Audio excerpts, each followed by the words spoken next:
Afia, what's the latest on this earthquake? Well, like you said, that death toll has been updated to 126 people that have been killed by that earthquake in Nepal and into Tibet as well. 150 aftershocks have been recorded, and 19 of those aftershocks were of magnitude 3 and above. Now, the main earthquake was magnitude 7, so sort of less than half of the ferocity, but still 19 of those is still going to contribute to the damage that has already been done. Now, the epicenter of this earthquake was sparsely populated, but you've got lots of small villages that are nestled in the area. They can be quite isolated in the Himalayan valleys and can be hard to get to. About 7,000 people are estimated to live in those 27 villages. And you can see here from the destruction of damaged roofs, shop fronts, debris strewn all over the area of about 86 kilometers. That's how far away from the epicenter you have such severe damage. Now, the nearest city of Shigasti, which lies about 111 miles away from the epicenter, was still seeing damage as well. Well, then what has been the response so far to this tragedy? Well, the Dalai Lama, who comes from that region, that's his spiritual home. He's in self-imposed exile in India. He said he's deeply saddened to learn of the earthquake, and he said, I offer my prayers for those who have lost their lives and extend my wishes for a swift recovery to all who have been injured. Now, the China Meteorological Administration have warned local residents that now, after this earthquake and after this tragedy, that temperatures are going to plummet to about minus 18 degrees Celsius over the next 2 days. So that's a warning for people who have lost their homes, but also for the rescue workers as well, to take shelter from the cold and wind. Now, the local government region in that area has also dispatched tents, beds, and cots to the affected area, hoping that they will get there in time before the temperatures drop. I mean, this quake now, do you think this is new to China in any way, talking about earthquakes, this area of China? No, not at all. This area is quite used to having these earthquakes and of this magnitude. That has been 7 since 2008, and that's not including this one. In May 2008, 90,000 people were killed in a 7.9 magnitude earthquake in the Sichuan province. You had a 7.1 magnitude earthquake in Qinghai that killed nearly 3,000 people, a 6.6 magnitude earthquake in July 2013 killed 95. And then the one before this one in December 2023, you had 126 people killed by a 6.2 magnitude earthquake, and that was in the Jiangsu and Qinghai provinces as well. So this part of the world, this part of China especially, is not alien to these kind of earthquakes. They do happen quite frequently, but people never get used to the ground shaking beneath their feet and the kind of damage that it does to infrastructure in these areas. Well, thank you so much for context on that, Afia Hagen, our international correspondent. Many thanks, Afia.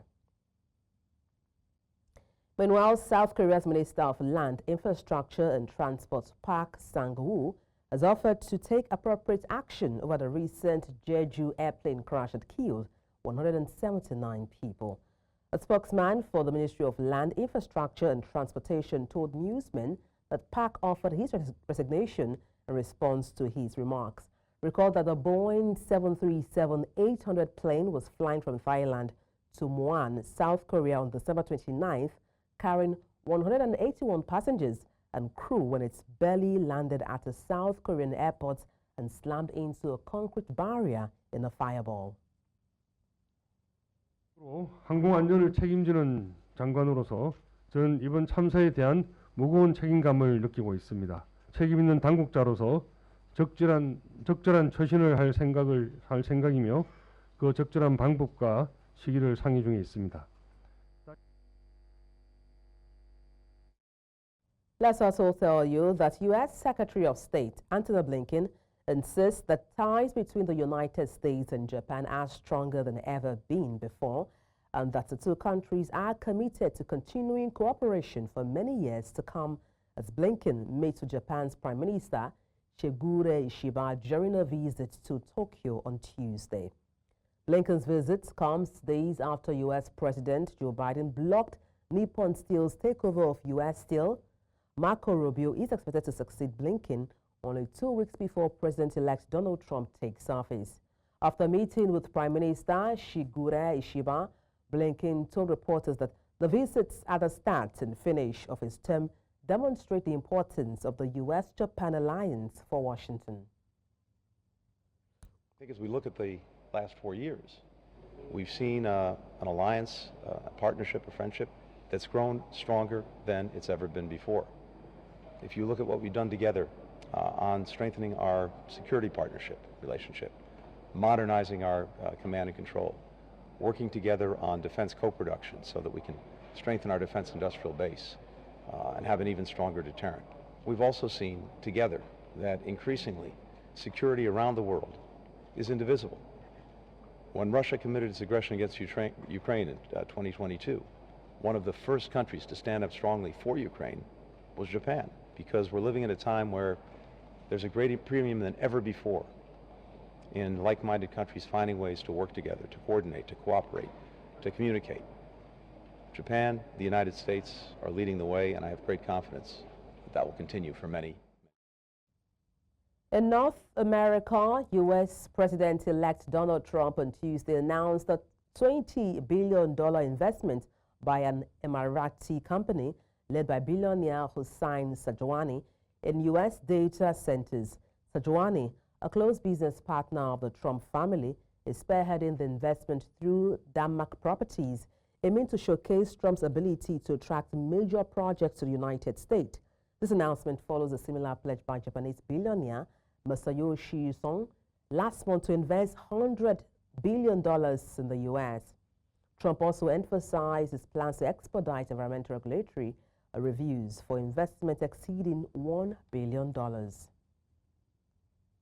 And I'm thrilled to announce today that DMAC will be investing at least $20 billion over a very short period of time into the United States, and they may go double or even somewhat more than double that amount of money. Donald Trump Jr. has arrived in Greenland 2 weeks after his father reiterated his interest in the U.S. acquiring the autonomous Danish territory. Before arriving in Nuuk, the capital, Trump Jr. said he was embarking on a personal day trip to engage with the local population, adding that he had no scheduled meeting with government officials. U.S. President-elect Donald Trump recently reignited controversy over Greenland, describing its ownership as essential to U.S. national security. However, Greenland's Prime Minister, Motse Ejege, firmly responded, stating that Greenland belongs to its people and encouraging Greenlanders to move forward towards independence. Here as tourists, seeing it looks like an incredible place. We've been talking about going for a while. I was actually supposed to be here last spring for some of the stuff I do in my free time, but just really excited to be here. Awesome country. The scenery coming in was just spectacular. So just very excited to be here. He says hello. We were talking to him yesterday, so he says hello to everyone in Greenland. U.S. Ambassador to Mexico, Ken Salazar, a close confidant of outgoing President Joe Biden, has urged his successor, appointed by President-elect Donald Trump, to maintain a strong and deep dialogue with Mexico, a critical partner for the United States. Trump, who is set to return to the White House on 20th January, has threatened to impose 25% tariffs on all imports into the U.S.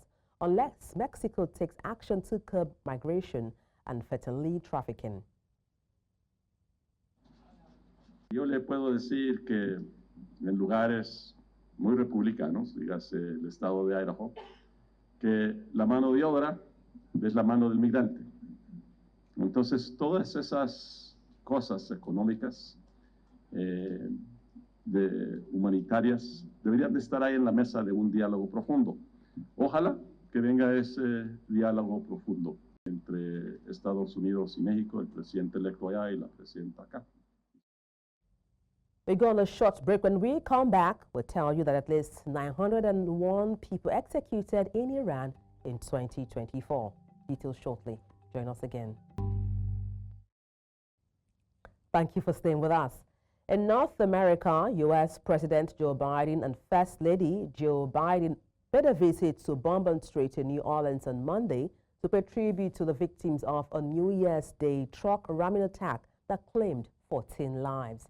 The Bidens stopped at a makeshift memorial near the popular tourist area where suspect Shamsuddin Jabbar drove his pickup truck into a crowded gathering. The First Lady placed flowers at the site and both observed a moment of silence, with President Biden making the sign of the cross before departing. Following their visit, the first couple met with survivors, grieving families, and law enforcement officials affected by the tragedy. The latter attended an interfaith memorial service at St. Louis Cathedral, offering support and solidarity to the community. The FBI is investigating the incident as an act of terrorism, and efforts to uncover more details about the attack are ongoing. I know events like this are hard, and the shock and pain is still so very raw. My wife Jill and I are here to stand with you, to grieve with you, to pray with you. And if there's one thing we know, New Orleans defines strength and resilience. You define it, whether it's in the form of this attack, or hurricanes or superstorms. This city and its people get back up. That's the spirit of America as well. The families left behind, we know from some experience it's hard, but I promise you, the day will come when the memory of your loved one, you pass that park, open that closet door, smell that fragrance, just remember that laugh. When the memory of your loved one will bring a smile to your lips before a tear to your eye. It will take time, but I promise you it will come. Away from that, social media giant Meta has announced that it is scaling back its content moderation policies, including ending its U.S. fact-checking program. This marks a significant shift aligned with the priorities of incoming President Donald Trump. Meta founder and CEO Mark Zuckerberg said platforms such as Facebook and Instagram will adopt a community note system similar to that of X starting in the U.S. This unexpected announcement reflects long-standing grievances about fact-checking, which many conservatives, including Donald Trump's Republican Party, have criticized as censorship. Now, similar concerns have been raised by Elon Musk, the owner of X. I want to talk about something important today, because it's time to get back to our roots around free expression on Facebook and Instagram. I started building social media to give people a voice. I gave a speech at Georgetown 5 years ago about the importance of protecting free expression, and I still believe this today. But a lot has happened over the last several years. There's been widespread debate about potential harms from online content. Governments and legacy media have pushed to censor more and more. A lot of this is clearly political, but there's also a lot of legitimately bad stuff out there. Drugs, terrorism, child exploitation. These are things that we take very seriously, and I want to make sure that we handle responsibly. So we built a lot of complex systems to moderate content. But the problem with complex systems is they make mistakes. Even if they accidentally censor just 1% of posts, that's millions of people. And we've reached a point where it's just too many mistakes and too much censorship. In the Middle East, the United Nations Right Chief on Tuesday says Iranian authorities allegedly executed more than 900 people last year, including around 40 in a single week in December.